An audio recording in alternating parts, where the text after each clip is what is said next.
How's it going, Vignesh? Going well. How's it going, Stefan? Thanks for having me. Delighted to have you. So yeah, we just really interested in getting to know a little bit more about you and what your company Crossroad Sure. Lab does, and how did your firm get involved with the work in San Jose? Yeah. Well, yeah. So Crossroad Lab is a firm that I started 3 years ago.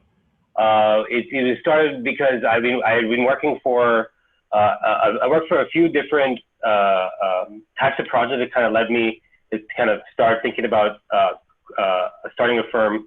It was because we were talking about project delivery and how expensive it is to do project delivery.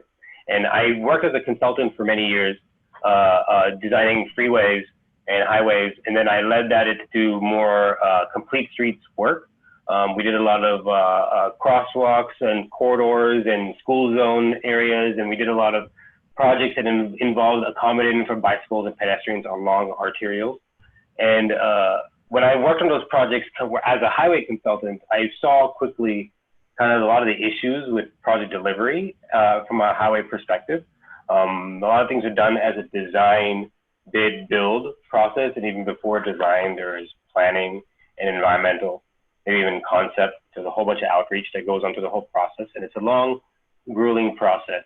And for a lot of the highway projects, it has to go that way because we're taking right-of-way, we're moving rivers. You know, there's a lot of big environmental impacts. So a lot of that stuff needs to be communicated at that scale. But when we have to deliver projects through, we do these complete streets projects, it takes so long for those projects to finally get delivered in these communities that by the time the complete streets that was for the kids or for the people going to high school or whoever, they've already moved along into a different community. And so the actual community that was involved in that project has already moved along, and it's actually not affecting it as much. Sorry, I meant to say that the people there aren't actually getting the impact from their involvement into the planning process. And so when we do a highway project, it's mainly about the environmental impact. When we do a complete streets project, it started being mostly about the environment and the community outreach. And then I quickly realized that, hey, when we're doing all these projects, we're projects that we deliver differently in different communities, depending on the different community input and depending on the amount of scope items needed on the process, and it's done in a design, bid, build way. And these projects aren't actually getting done. And I worked on many, many projects that I do at Bike Ped, and not many of those projects have gotten built. Even 3 years later, after me starting my firm, actually a lot of the projects that I worked on many years ago are still not built to this day. And those communities have already moved on. And so when we started thinking about the reason I started Crossroad Lab is because I wanted to combine the entire process of planning, design, and construction into one solution, which is quick build. And we needed to go and communicate quick build from a consulting perspective and communicate it from an engineering perspective, from a planning perspective to all the different specialties.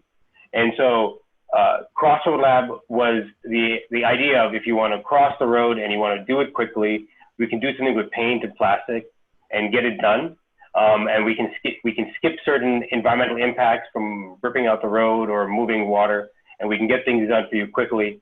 And that can eventually lead to analyzing, studying that project to lead into spending in money wisely when we actually do design, bid, build. And so that was my whole thing with Crossroad Lab, is that when we go do design, we go to do the design, we don't know all the answers, and you have people like me making decisions in closed rooms, moving lines around in people's communities, and we don't have all that information. And by us doing this in this step-by-step process, we're able to now prioritize equity, which we didn't prioritize much in these projects just because we were already letting people get displaced. We're already letting people move away. And so that's one of the main reasons that I started Crossroad Lab. The project in San Jose was started because a lot of cities have been looking into doing something like quick build. We had some tactical urbanist projects. We started having some different regulation on colored crosswalks, and people started doing art in the crosswalks. So it was a very interesting, exciting time. We just figured out green paint as a society. So we just figured out that how to use green paint, where it's supposed to be. And we just finally had regulation on that.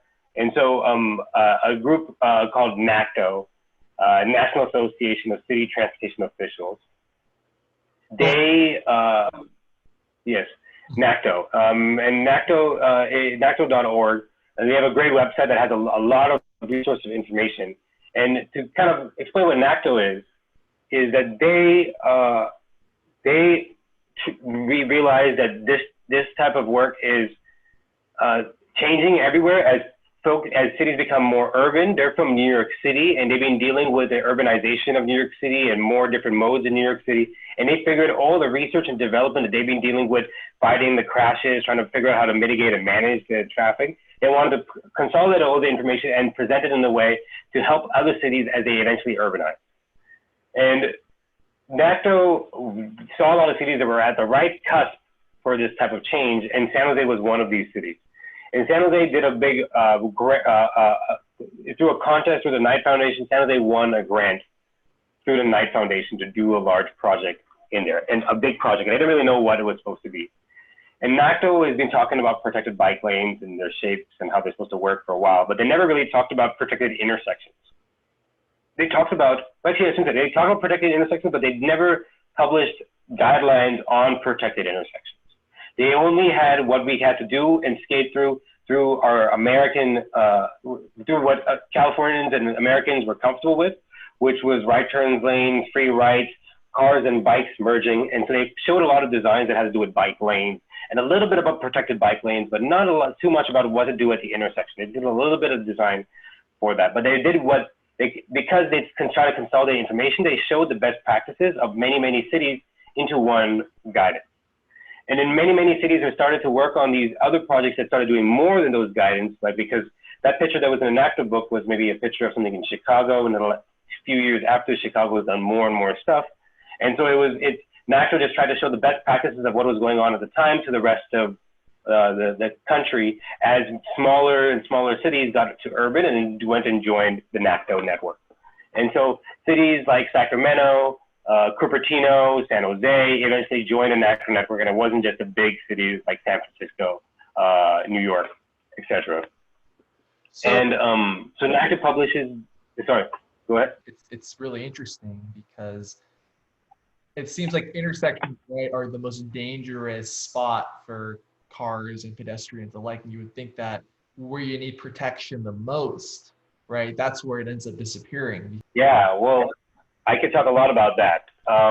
There's a lot of history as to why we don't have that. And I'll talk about that a little bit. I'll kind of add that into here. So we've had design guidelines that tell us to do certain things a certain way, and we've had bikes and cars mix and merge, and that's because there's bicycles didn't have the priority, and because we're scared about the liability, the vehicle has the right of way everywhere. It's on the bicycle if they get hit, and because we're afraid of the liability of dealing with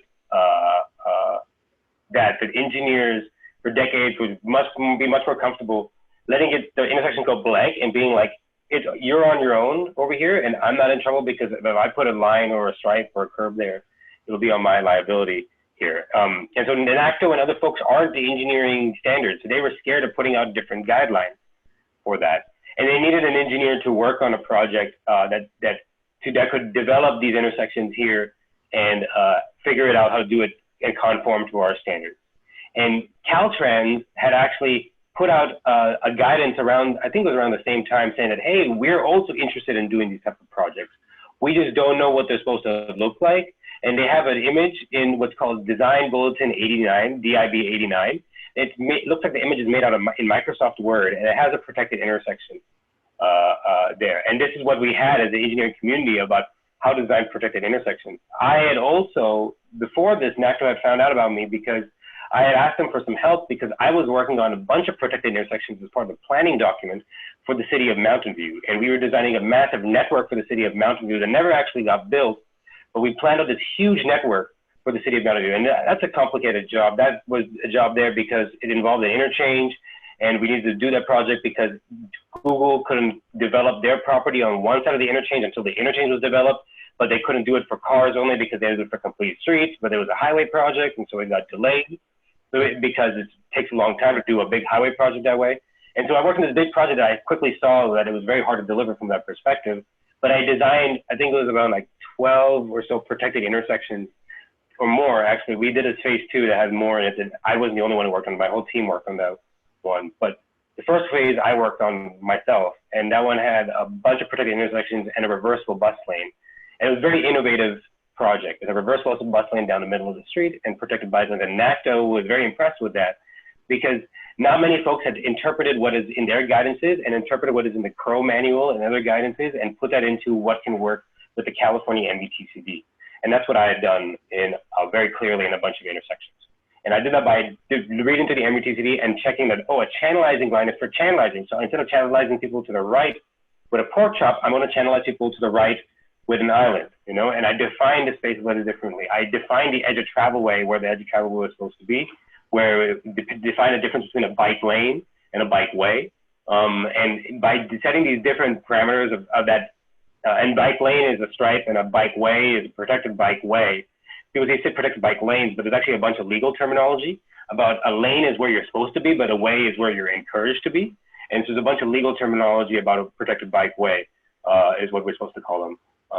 But I helped with this definition of this stuff, and the design of these facilities was something that we worked with the city of Mountain View, and then NACTO had reached out to us saying that, hey, can you do something like this for the city of San Jose?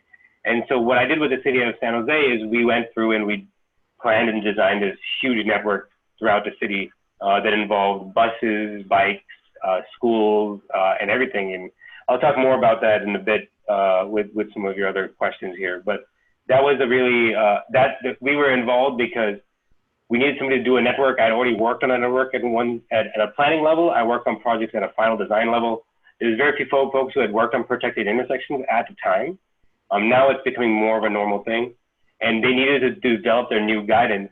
And I'll say at the end of the project, we came up with a new guidance called "Don't Give Up at the Intersection," that has a lot of research and design from what we had developed as our process, and it has standard designs that other cities can interpret based on their R&D that we had done through our project. And that was the main goal of NACTO, was to take what we've done as part of research and put it into a design guidance to share that with the rest of the engineering and planning community, so that they could all interpret that and design their own facilities in their own communities. How do you escape that liability? Because it always seems like it always comes back to the threat of being sued, especially in the United States, where we love our lawsuits. Yeah, well, I'd say it is a good question, and it's something that it's taken me a few years of running my own business to learn more and more of. And so I'll share with you what I've learned as of October 2020, after 3 years of me running my business. But this is a constantly changing topic of how do you break out of this cycle. I'd say this project that I talked about in San Jose was how we broke out of the cycle on a bit of a national level and with San Jose. And what that did is it did a big project in a county, Santa Clara County, and then it allowed for other cities that were in that county to be able to get there and observe those facilities and see how they work with the same constituents that they have. And then eventually that led into more and more projects in the greater region. But by doing one of these projects in one part of the county where there's supervisors and other politicians that are involved in that local jurisdiction, it allows for that stuff to move on. I say this because I've been working on this for 3 years. I worked on this project in San Jose, Santa Clara County. We've worked on many projects in Santa Clara County. We worked on very few projects in the neighboring counties. And that's because these neighboring counties they have very few sample projects, examples for them to go talk to and recognize. And if they were to look at that, it'd be like, oh, we're not that county. Our county is different, you know? And so there's definitely it's happening on a county by county level. And so the national standards are there. We've had them for a few years. The NACTO standard came out, I think, almost 2 years ago. And a lot of cities are taking time to interpret it. But the reason is that it's still I call it a standard. I shouldn't. It's more of a guidance because it does not have an engineering standard that's stamped by me or an SM engineer that's there. I have my there with my PE stamp, but it's not an official engineering standard somebody can take and look at and draw everything directly from. And that's there intentionally because we're not here to go tell everybody in every part of the country how they should be doing their design of their standard. That's for the federal government to be doing. And so the reason we've been stuck with this for a long time is because AASHTO, they're the ones who manage our roadway standards. You notice our standards are done by a highway agency. Yeah. And so there we're waiting for the new bikeway design guidelines to come from the highway federal government. And we've been waiting on it for a long, long time. It's been going a lot of back and forth between the consulting company that's hired, I believe it's Tool Design, yes, Tool Design, who's hired to do that, and it's taking a very, very long time to interpret it. I remember we were getting a chance to review it, I think about two and a half years ago, and I thought it was ready to be approved. The big issue that they're talking about is a lot of communication about bike signals and a lot of communication about bike signals. I think is the main one that they're struggling with, and the right turn a little bit, but I think the bike signals is the main one. And we've been waiting for this guidance for so long that cities have had to do what they need to do, and that's why the NACTO guidance has come out. Yeah, so that's what it is on a national level. On a local level, like I said, you need to have some sort of pilot project for the people to go see. Maybe you can have folks come as a tour to go to different areas, and NACTO has tried to facilitate some of that to different areas. But it's definitely a tough thing to do. Over the years, I've met a lot of different people who have been trying and doing the same thing as what I've been doing, and they've all taken it and done it very different ways. But I'd say one central thing that they all have is that you need to have a project done in your county for us to even get any kind of momentum to move a lot of this forward, and it can be done through different means.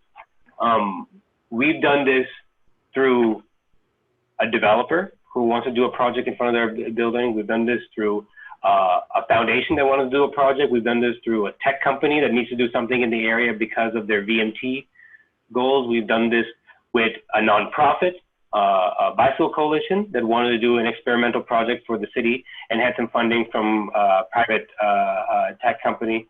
And we did that project, and we tried to do it with volunteers, and we tried to get it out there. And then we got it quickly last minute. We had some folks in the city have a fear of volunteers working in the roadway, and they wanted to have a traffic control company do that project. And then we've also worked with a traffic control company to deliver a project like that, hired by the city to do one of these pilot projects. And so there's been many different ways that these kind of pilot projects can be done, but you definitely need some sort of pilot interim project that can be there, that people can observe, that the community can get okay with. Because the naysayers, the engineers who would say no to a project like this, I understand their perspective very well, because I'm one of them. I'm an engineer. I used to work as a city in that fashion. I used to work for work as a consultant in that way. And the reason they would say no is because their community has not seen that before. They understand someone's going to run it over. Someone's not going to do it, and someone's going to run it over. Someone's not going to hate it and cut it off. There's going to be a lot of things that happen to these kind of projects. Now, when I explain this kind of stuff to folks, people will be like, hey, do you have data to back up all these things you're talking about? And that's not what I'm talking about. I'm talking about the bottom small 10% of mischief and issues that come on different facilities, of random stuff that you'll see that you don't expect, of a bike going the wrong way and getting hit by a truck, or somebody taking and mowing down all the posts, or somebody getting angry at the post and taking a chainsaw and cutting down the post, or somebody moving a pot with their truck. Like all of these things that you may not think happen all the time, this is what the engineers are afraid of. And they need to see how the facilities operate and work in their communities well, how the community likes it, what they like, what they don't like. They need to get some of that feedback first before they move a lot of these projects along. Now, you might say, hey, this is a no-brainer. Why haven't we been doing this forever, right? We should always be testing stuff in the community, and we just haven't been doing it in an equitable way. What we've done is, over the years, equitable or even in a common sense way, like we've done doing a lot of master planning for projects, bike master plans, and we get everybody all hyped about a bike master plan. And the bike master plan tells everybody what the road should be like, but they do not do a lot of the engineering needed to actually execute the bicycle master plan. And by them not doing that, they are not able to actually deliver what they said they could deliver in the bicycle master plan. And then they lose a lot of the political will and momentum that was there as part of the plan, because the plan is promising things that are not actually executable. And this is a common problem between planning, engineering, and traffic. Between planning, engineering, and traffic, this is a constant battle. Is planning is about equity and social justice. Engineering is about environmental and water and structure, and traffic is about efficiency and money, and how can you move more people to make the money? And you have these three that are always at battle with each other, and they all are talking about curb and gutter. All three of them are talking about curb and gutter. They're talking about where the curb and gutter goes, what it's going to do, how people are going to go there, is it going to be a tripping hazard, is it going to have access? They're all talking about curb and gutter. And curb and gutter hasn't changed in a long time, And so they just don't know anything new in their community, and they need to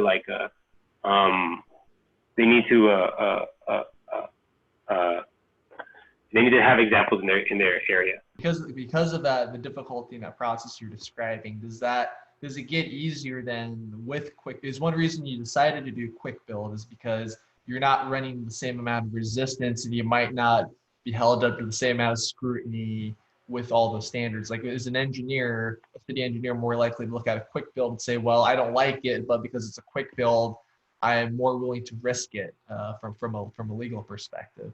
Yeah, quick build is a little bit of bending the rules when they get really, really detailed in some of this stuff. Even detail as to if you have a double wide line or you're a single wide line on for your quick build projects. And so, and that's a big deal. And so the city engineers are looking at it from a liability perspective, from a maintenance perspective, from a community blowback perspective. And I think a quick build is a great tool to be used, but it is a step into eventually you do an actual capital improvement project. Quick build projects are nice because they're also flashy. They're bright at night. You can see them better. We're talking about change. We're talking about education through change. A lot of cities have never seen a bike box before, right? They've never even seen green paint before. Some communities, right? They've never seen what a buffer is before in their community. And so some of the stuff that you and me may think is basic that you see in the national guidances for over a decade, or you've seen in New York City or other cities that you go to for a long time, you've seen other countries. A lot of communities, they've never even seen like a raised table marker, like 5 of them in a row. They don't know what it is. They don't know what a rumble strip is. And so to a lot of these cities, they need to start testing things out and to go move things forward. And we just kind of we stopped doing that for a while.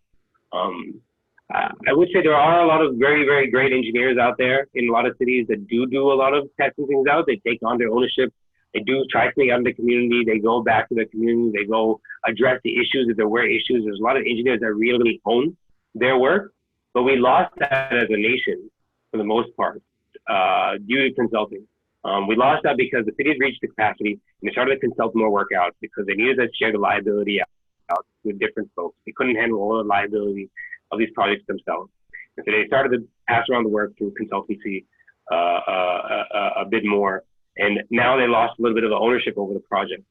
But if they lose ownership of the projects, who's there to make sure the projects are nice and done well? And if it's a private developer building their own project, they can make it as nice and as fancy as they want, right? And they can also cut as much cost as they want, right? But the city government, they either do it themselves to cut costs, or they do design, bid, build, where they get the fanciest and the best things they should have. And these quick build projects are actually a way of not only educating the community, but also educating the city staff to kind of get that momentum to keep doing these projects. When I talk about quick build, I don't go to every city trying to say, I want to design every bike lane in the city. No, that's not what my interest is. And that's not what we should be doing at all as the consulting community. What we should be doing is we should be enabling our cities to continue doing the work so they can come up with better and bigger solutions to help us innovate. Instead of using them to mooch off of them, to have them give all of our work to us. And I think this has been a big issue with this back and forth liability, and people wanted to take that first step. I would say there are a lot of cities that have interpreted an active guidance to be like, okay, this is my city. City of Fremont, for instance, is a very good city who's done a lot of this. They've taken on a lot of design solutions, and they said, this is our design solution. We're going to adopt green bike lanes. This is a standard detail that we're going to adopt for green bike lanes. This standard detail should work on most of our streets, and they started applying that to most of their streets. San Jose has done the same thing. And they started doing that as part of their paving projects. They started doing something like quick build through paving projects. But that type of internal government process needs to happen everywhere, and it's not something that is always possible.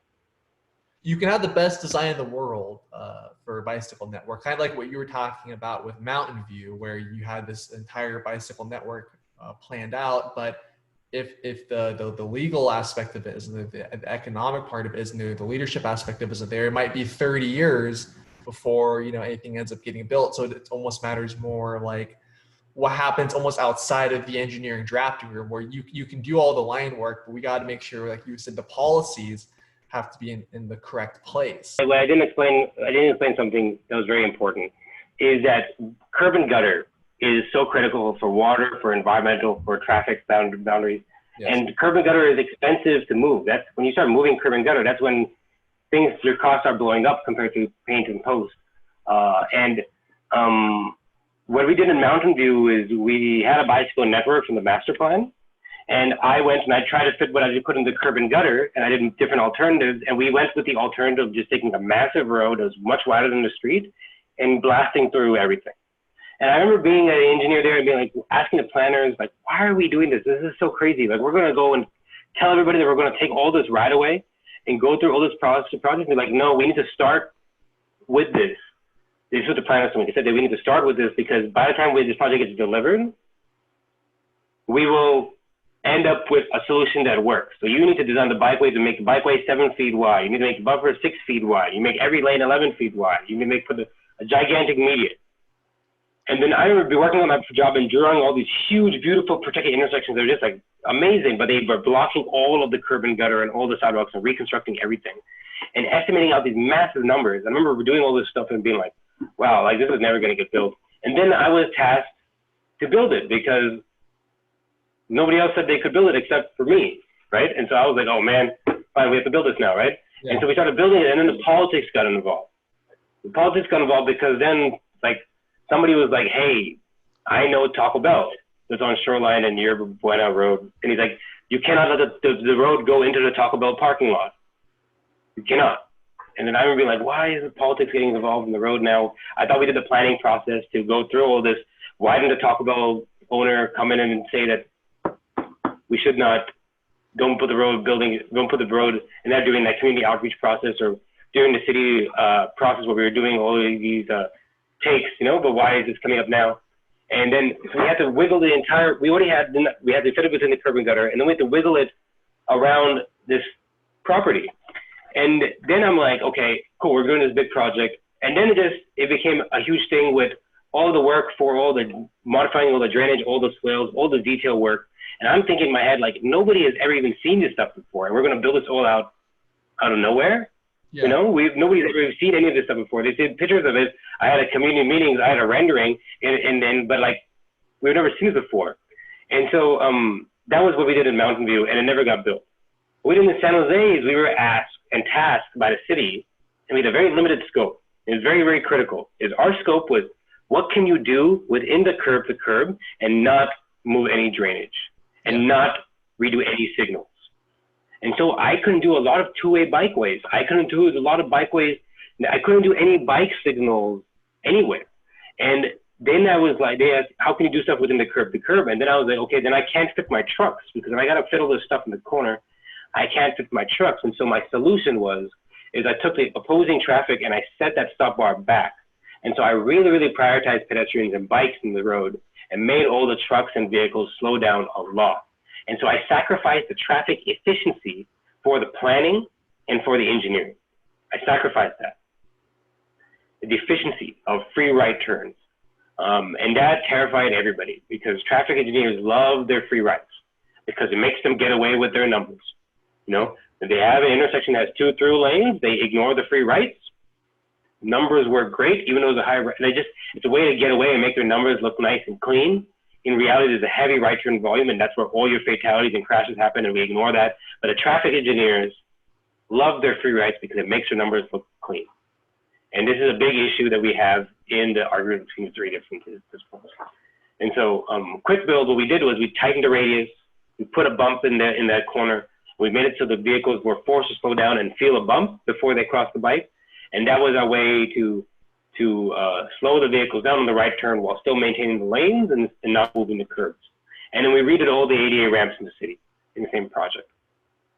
So when you did do those things where you bumped those stop bars back, so you tightened the radiuses, did you guys see a lot of congestion happen at first, and did that go away over time, or what happened there? So a couple of things happened.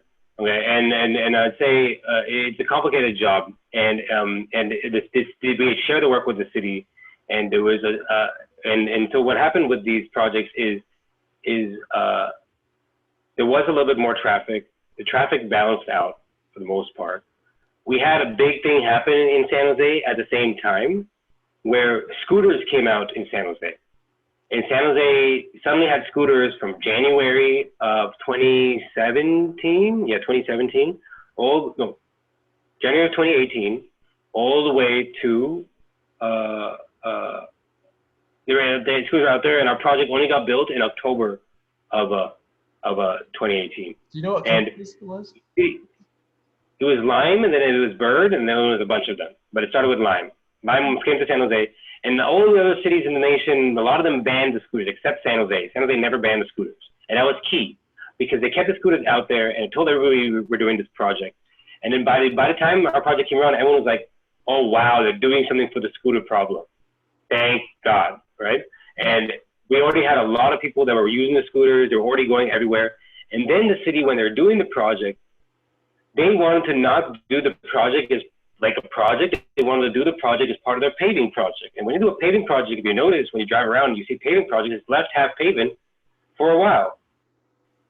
You know, they pave it, it's left like that. And the city didn't want to do or pay for any kind of traffic management or organization or traffic control for all that. And so a lot of the projects were left kind of half done for a long, long time because the city had contractors, and the city just, when you do design, bid, build, you go to bid, it's on the city to manage it, and the execution of, after we did our design, was just done very, very poorly. That there were a lot of intersections and roads left blank, and the traffic was such a mess for such a while, but everything functioned just fine. Okay? No, we didn't have any fatalities. Everybody was safe, you know? We didn't have many crashes. I don't think we had no major, like, injuries. We had some minor close calls with the scooters like you have in most cities, right? But for the most part, everybody worked well. And why did it work well? It's because it's downtown San Jose. You should not be driving fast in downtown San Jose.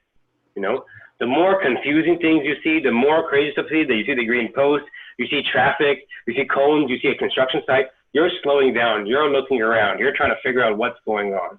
And that level of distraction that's all on the same thing of transportation is very, very good for traffic calming and traffic safety. And the city realized quickly that, oh man, like, we thought we were at this standard. We thought we had to do all the projects at 100% A. But look, we can't even deliver this project at an F level, and it's still functioning just fine. So when we put the rest of these projects in, they're going to function just fine. It became a mental state at a lot of the city. And then when they implement all these projects, it will just function just fine. We didn't take away many lanes. We didn't have the whole network worked cohesively. But there was a huge turmoil for a good, I would say, like, we did the project in most of the roads in 10 months, but I would say there were 3 roads that were very, very critical that didn't get executed until almost 8 months after that. And those made the city realize that the city can still function even with some of these things unfinished. Now, it made me nervous every day. It kept me up at night. The fact that I designed this huge project and it never got built the way I planned it to get built. And there's holes in the project and people are complaining and there's buses doing weird stuff. The city never built any of the bus boarding islands. They never built San Carlos Street. They just never built a bunch of things and they just started functioning very differently. A lot of the things that they were very critical about double white lines, double dash lines, they forgot about after the project was done. And it showed me in a big way that there is no ownership over our public infrastructure by the local government, that does not exist very well. And you think it would exist, and that's why there isn't that execution there. It's their biggest asset is their roads, 30–40% of all of the land of the city is roads. And so they should be using that asset just like $1 million, $2 million home that's being next to that curb. They should value the curb and gutter at almost the same value as that home because they own that demand. If that home or that building is a $10–15 million building, that parking spot is $1 million parking spot. I figured you get my drift. And so thinking of the ownership of the asset is very complex for a city because it's such a new concept. It's usually just the curbs were there before and we maintain the curbs. We don't do new curbs, right? But now this idea of new things and owning them and maintaining them, and they change, and they can change with the value, they can change with the community. That's such a new concept that a lot of cities have still struggled to adopt that as a department, as a focus, as a bridge between these industries. In a city like San Jose, you have Parks and Rec, DOT, Public Works, 3 different departments, all do curb and gutter. You have 3 industries, planning, traffic, engineering, all do curb and gutter. But nobody wants to change it, and it was here before our time. So this is where we're constantly hitting these roadblocks. If you had a magic wand, you could change whatever you wanted, in the civil engineering industry overnight. Like what could make projects, what can you change in the industry overall? Well, I think we're on the right path right now. What's happening is a lot of people like me and other cities are working on these kind of projects, and we're having standard details and we're sharing the work, and we're able to go and make a lot of these, learn from each other and move it along. We're waiting for the AASHTO guidance to come out. But if I would have a magic wand, I'd say a lot of cities just need to when they do their master plan, to do some pilot projects at the same time. When they're going and doing all the effort to go talk to the community, get something done. Don't just talk to the community. If you're already spending that time to go do the community, get something done and tell everybody that you're getting something done and make it into a thing. Make it into something that the community can be proud about, And I think that's what's really, really lacking in a lot of these different cities. I can go create standard details and I can be like, hey, follow these standard details. I can publish all my plans online. My plans are already online. Every bidder can go find my plans online, for every project, every bid. I can go find the next protected intersection. I can download those plans and I can further them and I can use them on a different city. Every city can also do that. What the issue is that you're scared of their community. They're scared of the community because of the historical disinvestment, because of issues that have to do with that. If you have a 5-foot sidewalk and you have driveways, it's not ADA compliant, hands down. It's not, okay?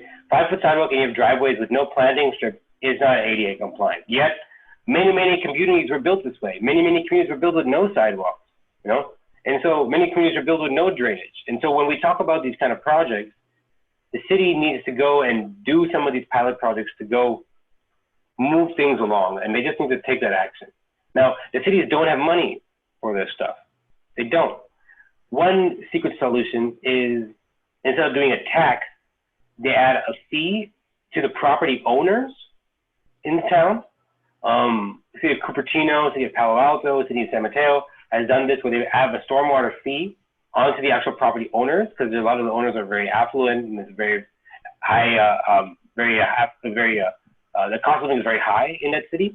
And so they have this fee that fee goes directly to clean stormwater. Now, what does clean stormwater mean? It means keeping the street sweeping clean. It means having educational programs for the children to go clean the creeks. It has for installing swales and more, having grates and different types of sweepy and different type of programs to make sure that the water, that the drains are all clean. And that's the program that they use, and they have a fund, and that fund gives them millions of dollars. I believe it's $108 a year for every owner in Palo Alto, a property owner in Palo Alto for that. And people are willing to pay for that because they want to keep their streets clean. They want to keep the pavement nice. And so they did, that's another good tool. But I'd say this typical master plan process that cities are obsessed with is the trap. You know, it's a trap that every city is obsessed with. They want to do the master plan and they don't have actual things executed from their master plan, and they are constantly doing these never-ending master plans. And it's just the sad thing that the planning industry loves doing that. You know, I wish the planning industry would start moving forward a little bit with stuff. The planning industry is all about planning stuff with somebody else's money, and that somebody else's money may not even be the city's money. So it's just like, it's just promising things that aren't good, true in the name of environmental or social justice. When at the end of the day, we can solve environmental and social justice by not impacting the environment and prioritizing the community, you know? And we can do that by not ripping out people's homes or their road or their parking, or we can do that in these kind of ways. And it's just the planning industry has just been going down this path for a very long time. And I think just cities need to take action. I really get very frustrated when I think about all the inaction by a lot of these cities. Like, quick build doesn't have to be paint and post. Quick builds could be like, there is a flooding situation, the city goes and addresses it. Or the quick build could be that there is a trail that people are using and they put a fence there and put a sign and tell people how to use the trail. A quick build could be the city just doing a tiny project that does not require moving curb and gutter, that does not add more impervious material, and it's just a city taking action. You know, we could do a quick build trail project. Let's say there's an old railroad right away that everybody's using as a trail. We could do a little bit of time at the two intersections and make that trail accessible, and that's a project. And these are things that the city can do internally. They just want to wait till it happens to a big consultant or happens to a big master plan. And the inaction by the cities is just is constant. And it's I don't blame them. I'd say, like, the main thing is that they just don't have the money for it. And when they don't have the money for it, then they have to hire consultants or they don't do the work, you know? And so it's just our budgets. Infrastructure is our biggest budget item, but it's still not enough, you know? Transit is one of our is the biggest subsidized form of transportation in the country. And so we haven't figured out, in a way, we haven't figured out how to, we are figuring it out now with these quick build projects, but we've never historically figured out how to get money if it wasn't in a planning document before. You know, and that was something. And quick build comes in, being like, hey, you're already spending money here. Hey, the developers want to do money here. Hey, this tech company or this donation or the community wants to do something here. Hey, you want to do something for equity? You're going to do a project to get community outreach. We can do something right now. And that, I think, is where this quick build is coming in. And it's because we've always done highways. We haven't redone our local streets since we invented curb and gutter, you know? And so it's just it's a good time is now. Now, if you were to go look at a lot of new developments, like new developments in Texas, new developments in Davis, you know, they are building bike paths throughout the campus from the beginning, throughout the development from the very beginning, because they understand this is where we need to be, because they have the opportunity to do a new development from scratch. Yeah. Most of our built environment doesn't have that opportunity. And when we talk about areas like we were talking about earlier, about areas with historical disinvestment, to go on back in that community and go say, hey, we need to rip out the entire road to go put a storm drain is very, very expensive. Maybe we need a more natural solution to go put the water drain locally and rejuvenate the groundwater table and figure out a way to store water on site and not attract mosquitoes and rats. You know, maybe we need to figure out a solution like that. Or maybe that's just one solution. We need to think about 5 different solutions, present it to that local community, and have them decide for us what we should be doing, you know? And we need to just start moving these things along a little bit. And the cities have just been very focused on these long-range solutions, like what I'm talking about, like fixing the drainage. And what they should be focused on is doing some of these quick work projects while using that to figure out how to fix the drainage. And a big issue that I see happening in a lot of communities is they realize all of this that I've been talking and spewing this time. The problem is that they know their limitations and they do the paint and post projects and they don't come back to that community. That was already done, you know? And I think that's where we're going down to this path of what is equity really? Is equity just a pretty bunch of an event with a bunch of paint and telling everybody to be excited about it? Or is equity giving people the same opportunity or the same equality, the same type of facilities that you do in different sides of town, you know? And I think that this next year is going to be a year where we're really having these hard conversations about what we thought was equity in 2019 is maybe not really equity and what really solving our actual issues, and the community knows it. And we need to, I think the next 10 years in this industry is going to be very multidisciplinary. In any other kind of engineering, just like SpaceX, for example, right? Whenever they're trying to invent a new product or process, what do? They build a prototype. They build a prototype, they test it, they figure it out what works, what doesn't work, if it's going to be a disaster, not be a disaster, then they use that to then, come up with a better product. Or just same thing with like, Chevy, they might come up with a prototype car, they get customer feedback on it, and then they build it. So, I mean, that makes total sense that you would want to do one or two, quick build protected intersections. So you could ask the public, do you like this or do you hate it? Right. And then you can then, that would probably give you also, you probably would notice 50 things that you probably wouldn't have even thought of in the beginning when you were designing it. And then you can use that knowledge and then apply that throughout everywhere. Yep. And we've always had, in planning and community and industry, we've always had modeling being a huge part. If they want to do a new development, they'd make a model of the city and show a model of that building. And when we started doing roadway, we started doing renderings and modelings. And in this day and age, we talk about, we could have a community meeting with everybody wearing VR headsets. But in my head, like, that's all good and all, but unless people have the facility out there and they use it, they trip over it, they see how it works, they see how people are using it, they get to see somebody from out of town doing something confused on it and parking it, and they get to call and be like, tell the city like, hey, we saw this thing kind of go on, or like, that's how we learn from these facilities, it's about human behavior. And human behavior on a bicycle is so much more than it is in a car, It's so much more than having turn signals and going straight and following lane lines and knowing that you can hit anything, Being on a bike you have different types of riders, you have different types of ways that maybe make eye contact, you have different fear in people's eyes. When they look at a car, they have fear in their eyeballs and that car reacts to that, And so eye contact is very critical when we talk about active transportation, and eye contact is a social cohesion, People don't make eye contact. We're going through all this tension in our country right now, probably because we haven't been making eye contact for a while, Yeah. I think there's just a lot of things that we just need to be doing, and trying to facilitate that through an engineering practice is immoral to just do it from an engineering perspective. We need to have a multidisciplinary approach, and it needs to be prototyped and learned from to be able to execute anything like this. I sat in a meeting, in a public meeting one time.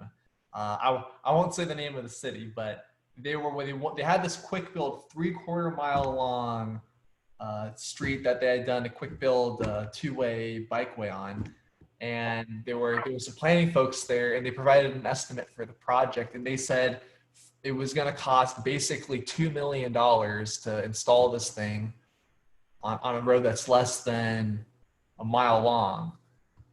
And also a trail project I'm working on right now. Costs, when everything's said and done, it's going to come out to $2 million a mile.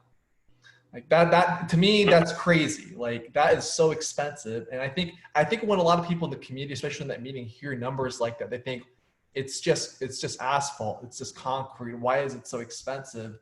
And one thing I thought of is like, it kind of tying back into what you were saying about it still works if it's rated an F, like things still flow with you. It seems to me that we overthink, we over-engineer a lot of these solutions to the detriment of floating costs, which might dissuade people from wanting to do these things in the first place. Yeah, but costs are up. Quick build is a hot item. Green paint, when I worked on green paint many years ago, regular paint was, I think it was like $4 a square foot, $3 a square foot, and then green paint was like a specialty item, and then it became the same price. And then I got quoted $17 for green paint on the Better Bikeways project. Can you imagine that? $17 for 1 square foot of green paint. You know? Wow. Huh? That's like 5 times. That's a lot of money. 500%.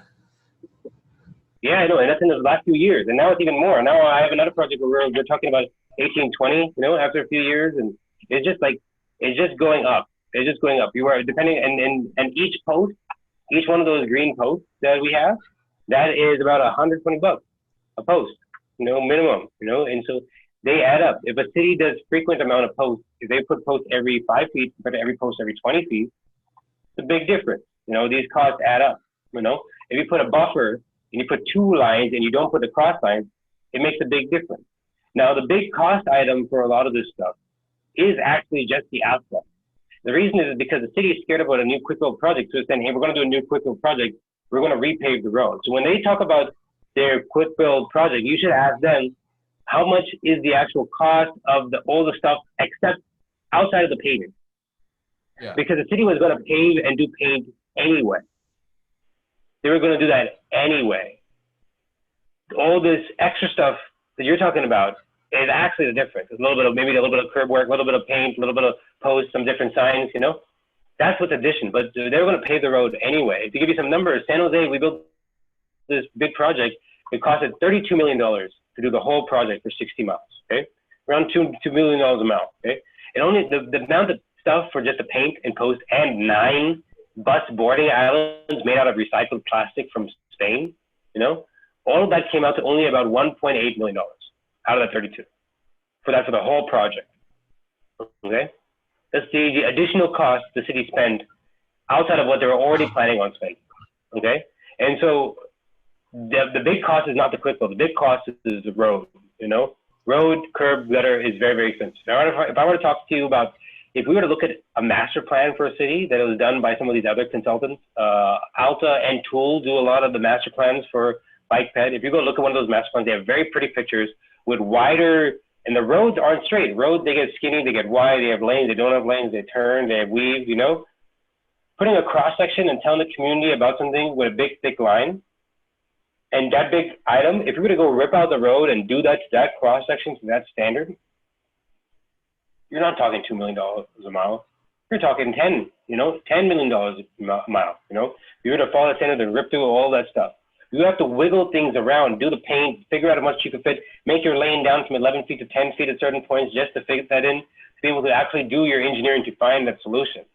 And so the problem is that these master plans, not only do they promise something very big, but they also don't have the correct costing in there to actually do that big capital improvement project. And so the combination of the two is what traps these cities with these planning efforts. It's all a lot of community outreach and hype without actually good cost and good intersection solutions. But they get expensive. A big cost is signals. If you want to modify a signal, just moving something on a signal, $500,000. Okay? If you want to go, huh? You probably build a roundabout for that much, huh? You're getting to my point here. I was going to get to that soon, but for a signal, $500,000. If you modify a whole signal, $2, $3, $4, $5 million, it could be, depending on how big the signal is. If you move a mast arm, the signal's got arms that go over. Those arms need to be over those lanes. If that arm that was there before was not long enough or wide enough for whatever you're trying to do, you got to get a new mast arm. And so there's a lot of new, different costs that come up with these things from the engineering road perspective, not from the quick build perspective. Quick build is actually just really civil engineering. It's just not, it's just, people think about it just bike ped, but it's really civil engineering. And that's the big thing that I think a lot of people have struggled with, is quick build and the folks doing quick build are really just bike ped folks, when in reality it's really an engineering thing, you know, is how can you do, it's temporary traffic control is what it is. I was a temporary traffic control for the city of San Jose for a long time before I joined Mark Thomas and Company and worked on the highways there. And I learned about all my quick build ideas from working on cones and barricades for managing events and festivals. And I was amazed as a young 22-year-old engineer, that I was able to redo an entire street into a walkway because Jay-Z festival got out, or some concert got out, or the Rock and Roll Marathon, or the Jazz Festival is there, and it's entirely a new street, and they got built in one day. Yeah. You know? And that, when you do that with temporary traffic control, there's certain standards that you use there that everybody's comfortable with, and why can't we use the same standards for quick build? So making sure that your posts the same reflectivity, making sure your tapers are the same thing you use in temporary traffic control, making sure your signs are bright like you do in temporary traffic control, is basically just education. You know, we use the orange signs to make people educated, be like, hey, look out, people in the roadway, slow down, road work, lane lines, put a flashing arrow. We do all that to educate somebody to be like, hey, don't drive straight through this whole thing. And so same thing with quick build projects. If I were to do the whole project with curb, even if I were to make my curb skinny and figure out how to fit it without moving the curb and gutter, community would be in shock. And that happens.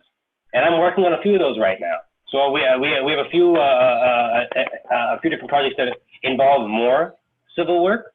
And to kind of tend to the roundabout comment is that I personally, this is my engineering opinion, okay?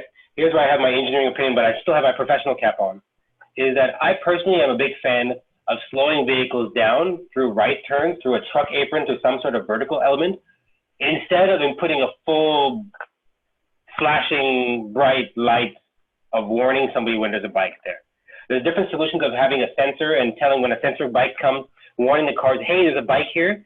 I would rather just put a big bump there and slow the cars down so every situation it's safe. And that if in case that light doesn't work, in case that light's dirty, in case there's something else triggers that, it still functions. And so my personal opinion is if I can avoid having any electrical or signal stuff, and I can make everything to be vertical and horizontal deflection, and it makes it intuitive for folks, I really think that that's a better solution than relying on a sign or relying on a signal. I think that's not the best engineering solution. A lot of engineers like relying on a sign or signal because then they're away from liability. They're like, hey, I put a sign there and the sign's white and tells you not to go past this line. And so if you went past that line, it was a white sign, which is a mandatory sign. The cop can give you a ticket for ignoring the mandatory sign, so I'm okay, right? And that's why I put that sign there. In my personal opinion, I would rather put a bump or something there or neck it down or design it in some way that makes it intuitive to the fact that I don't have to rely as much on double white lines, white signs, other things that are from a regulatory perspective on the liability. That's what's the big thing between what we've been doing, which is very different than other folks, is we've been adjusting the liability to make it so that it's more intuitive. Now, how do I do it to make it safe? Is I make it extremely tight and I slow the vehicles down. And I tell the city that this is what we need to do and we need to sacrifice the efficiency for the few right turners that will go on this road, and they're just going to slow down a bit. And we run some of the numbers to make sure check out the backup, and we check it out, and we compare the numbers to the city. We explain how bad it's going to be, how good it's going to be, and we do that kind of negotiation with these cities a lot. But I really think there's a solution that is not doesn't need a signal for everything. I would rather try to figure out how to do something that intuitively makes you slow down and you don't even realize that you're driving safe. Is there a way we can bring the cost of things like curb and gutter down, or the cost of signal arms down? Because if you wanted to build a house, right? I mean, building a house is no easy process. That's going to cost, I mean, unless you live in California, right? $100,000, $200,000 to build a pretty nice house, and you're having a whole construction crew coming out. And I think it does shock a lot of people, you know, who are in community meetings when they see this curb and gutter and they hear these astronomical numbers, or they hear it's going to cost $500,000 just to remove a signal pole. To bring the cost down, at the end of the day, it comes down to materials and labor. Mm-hmm. And there's a design component of that. The design component of that needs to be done for materials and labor. So I say the design is more of a time limitation. We got to get designs done before we go and do materials and labor for that. We have our standard specifications for the stuff. Caltrans standard specifications requires you to do things a certain specific way. When you do your plans, you can try and change those specifications a little bit differently. This is something that's not done. I guess you make me think a little bit, because it's something that's not really done much yet. But if we were to come up with a new standard of having a different type of specification for these quick builds that were to be released by the state or federal government, would it say that, hey, we're not going to do a mega federal infrastructure package right now, but we're going to let you guys do these quick build projects so you guys can figure out what you need to do right now? I think that could be a way of letting these cities go and try to figure out different solutions in quick build. But concrete is a very expensive material. Concrete is a very unsustainable material.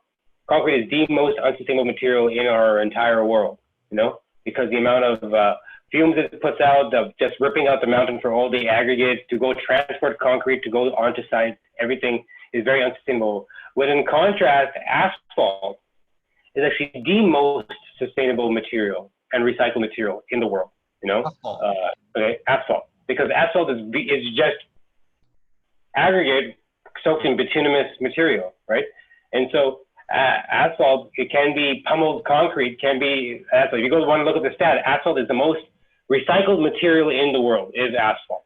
And it's also plastic based. So a lot of our plastics could be repurposed and made into bituminous asphalt. So it actually has a lot of potential for asphalt to be our savior in our new climate and everything. And you can do a lot of cool projects with asphalt.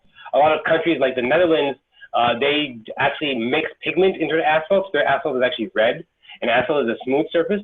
The reason that asphalt is not used as well much because it needs to be structurally sound. And asphalt is not a structurally sound. Asphalt is more of a liquid than a solid. And concrete's more of a solid. With rebar, it's more of a solid. And your road is really a structure. That's really what your road is. It's not. It's a structure. It's on top of water and soil.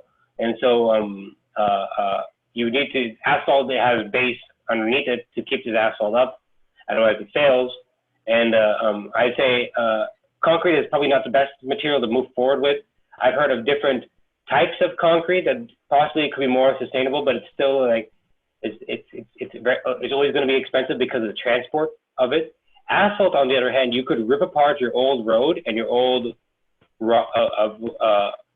concrete, and you could pummel it on site, and you could potentially reuse it and build asphalt dikes and make protected bikeways. You could potentially do that. And the cities could potentially build a system where they know how to sweep and maintain asphalt dikes and pans. And when somebody were to go hit the asphalt, the city can actually go and readjust it. And you can put rebar in asphalt. You can do that. Now, this is something that's gonna, when I've seen it done, it doesn't look that great because the trucks go over it and it becomes all wonky, you know? Okay. But if you're talking about quick build and materials, asphalt is that way. We have a cool project in Cupertino right now where we're doing a pseudo quick build concrete solution. What we're doing in Cupertino is we are doweling into the asphalt and we're extruding a concrete curb over that. So we're not ripping out the road. Then,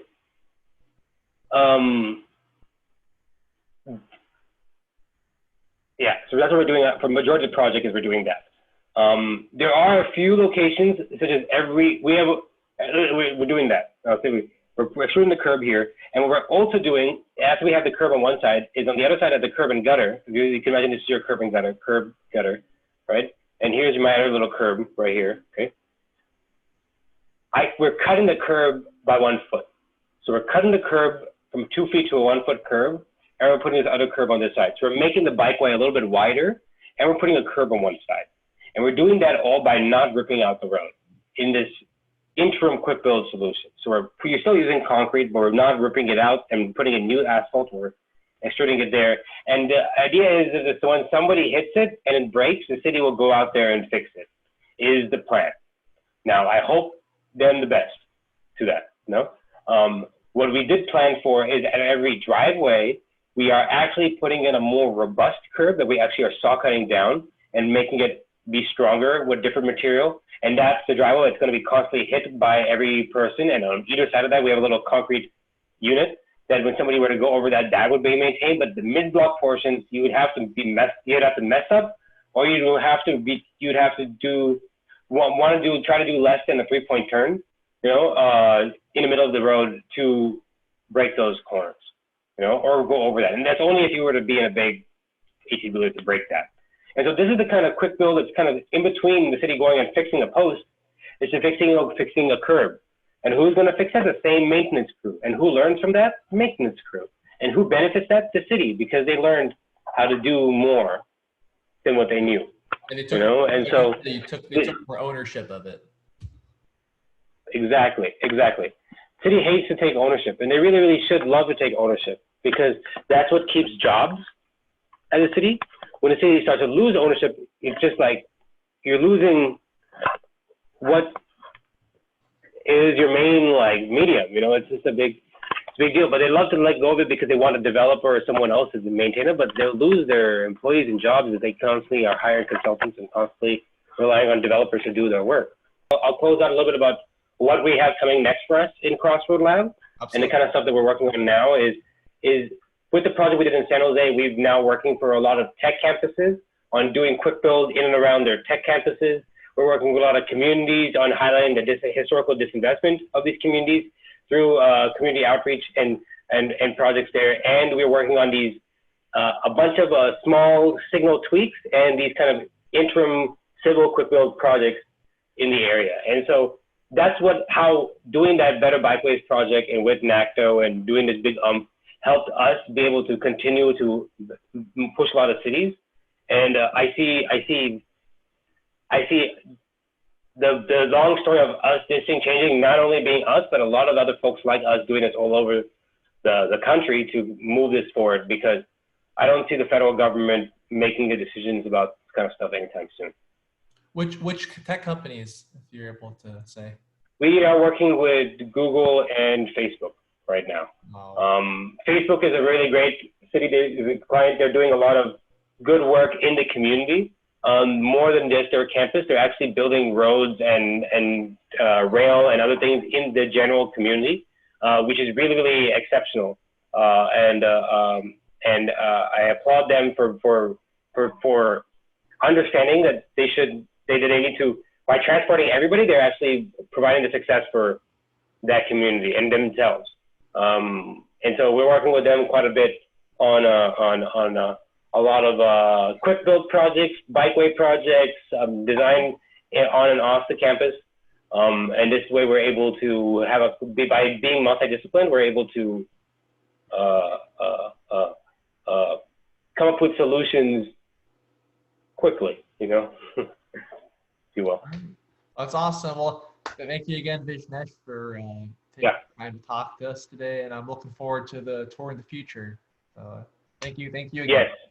Thank you so much for watching. If you enjoyed this video and want to learn more about the world of transportation, please like, share, and subscribe.